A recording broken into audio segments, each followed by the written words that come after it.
You know, this administration, we seem to forget, is just a year plus, about a year and a few months out of a mandate of 4 years. When this administration came into power, there was a lot of things that needed to be put right. And, you don't expect the mistakes of more than 20, 30 years to be fixed overnight.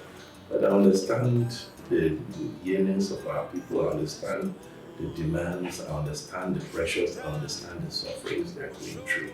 And normally when you go through this kind of situations, you want a quick fix. If you look at what the allocation the states are getting now, they are much, much larger than what was obtainable before. And this money is supposed to be used for the benefit of the people in the various states through different institutions. Electives are being released. The alcohols that was being done before took another turn, a different form. Uh, there is an initiative to empower small-scale business people.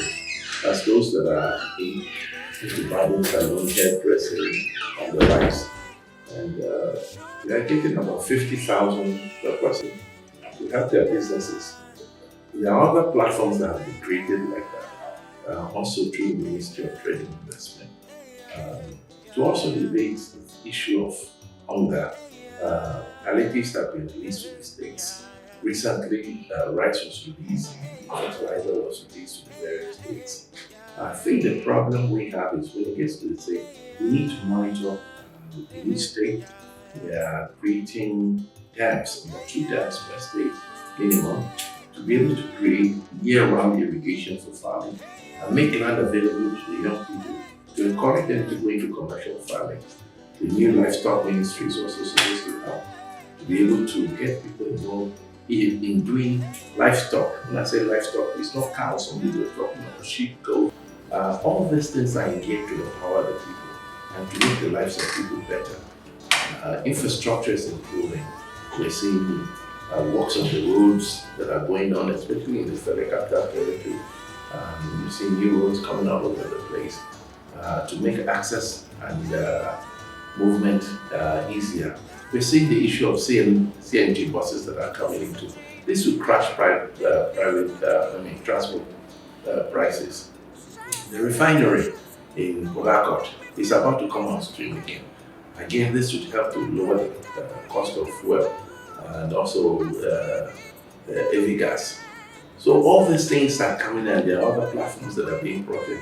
But this will take time to be embedded in. It's not something that it's not plug and plug.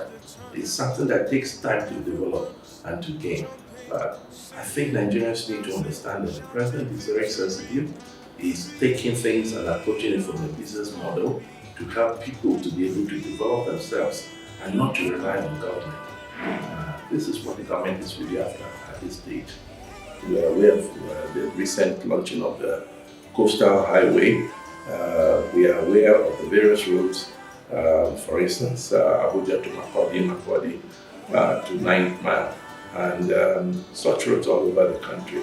The rail system, especially on the Western Line, has improved. There is plans to also work on the Eastern Line, and we also have seen a great improvement in the area of security. Our security agencies are better equipped now.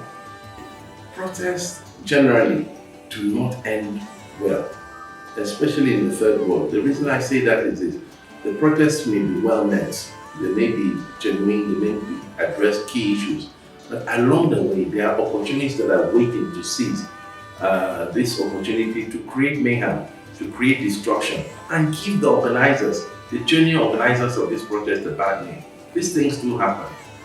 My advice is, for anyone that has any misgivings about this government, why don't we engage in government in dialogue? There are different platforms that government has set up. And I think it's because we don't know these platforms are available that we have not addressed them. The president have set up in each geopolitical zone the Citizens Assembly.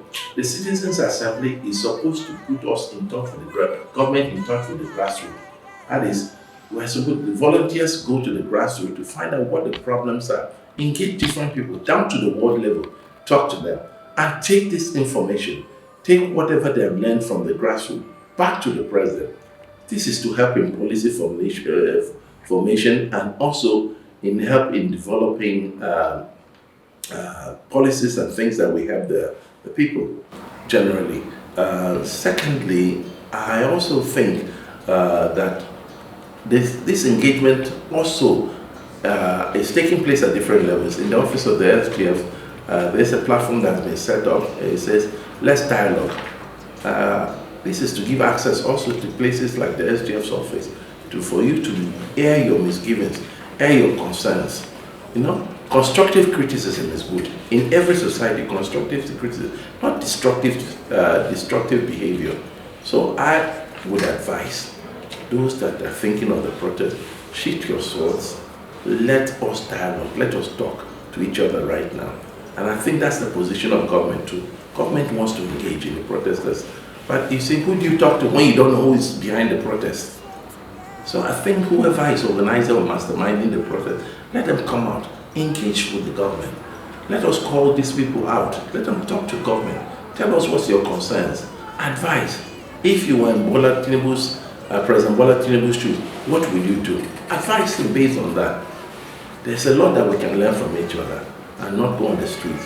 When we go on the streets, it's the young people that suffer, it's the traders that suffer, it's the shop owners that suffer, the transporters that suffer. These are the people that will suffer most. And then more hardship is created. The economy is set back. It doesn't help. So I would advise, and I think government's position too will be one of saying, let us talk, let's dialogue with each other. To the youth of Nigeria, you are our biggest asset. Whatever our generation is doing is to build a better Nigeria for you. You are the ones that are going to inherit. You are the ones that are going to carry the baton forward. You are the ones that will develop on whatever you meet. And on whatever is set now, whatever foundations you meet, you are the ones that are going to develop it. You are the ones that can make Nigeria to be what it can be.